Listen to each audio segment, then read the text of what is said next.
নমস্কার বন্ধুরা, জ্যোতি চ্যানেলে তোমাদের স্বাগত। তো আজকের একটা নতুন রেসিপি আমি ট্রাই করে দেখলাম। অবশ্যই শেষ অবধি দেখো, আর এবং ভালো লাগলে একটা লাইক, শেয়ার এবং কমেন্ট করে জানাবেন কেমন হয়েছে। তো বাঁধাকপি দিয়ে এত সুন্দর একটা রেসিপি হবে আমি ভাবতে পারিনি। তো এটা ফার্স্ট টাইম আমি ট্রাই করে দেখলাম, তো খুব সুন্দর হয়েছে। তো চলুন দেখাই। তো বাঁধাকপিটা আমি কুচি কুচি করে কেটে নিয়েছি আর এবং ধুয়ে পড়া আমি একটা জামের মধ্যে নিয়ে নিচ্ছি। তো বাঁধাকপিটা ধুয়ে নেওয়ার পর আমি কী করব, এর মধ্যে আমি নুন মাখিয়ে কিছুক্ষণের জন্য রেখে দেব। নুনটা মাখিয়ে দিলে ভেতরে যে জল থাকবে এটা বেরিয়ে যাবে। তো ওটা কিছুক্ষণ থাক। আর আমি এখানে মসুর ডাল কিছুক্ষণ আগে ভিজতে দিয়ে রেখেছি, ওটা ভিজেও গেছে, ওটা পেস্ট বানিয়ে নেব। তারপরে এই দেখুন জলটা বেরিয়ে এসেছে, তো আমি জলটা ফেলে দেবো, এই জলটা আমার লাগবে না।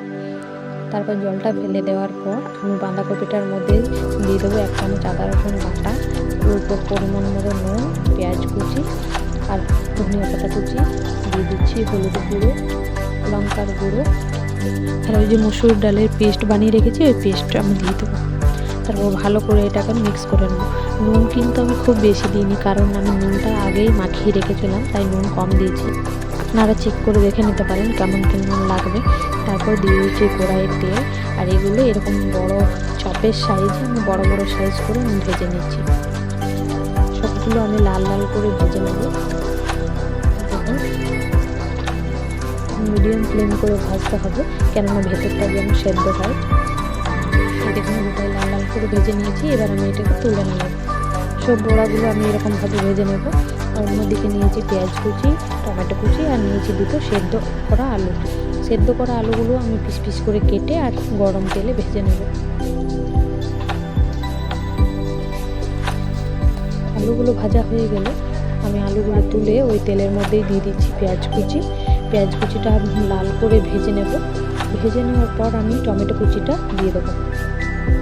তারপর দিয়ে দেবো নুন।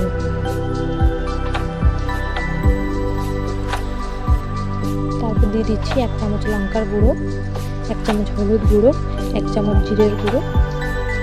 তারপর ভালো করে এটাকে মিক্স করে নিচ্ছি।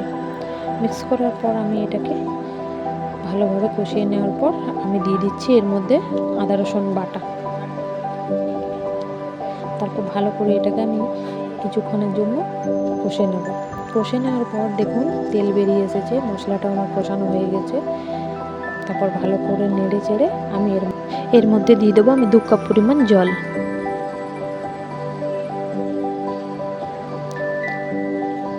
তারপর ভালো করে এটা নেড়ে তারপর আমি এর মধ্যে দিয়ে দিচ্ছি সেদ্ধ করা যে ফ্রাই করে রেখেছিলাম আলুগুলো, সেই আলুগুলো।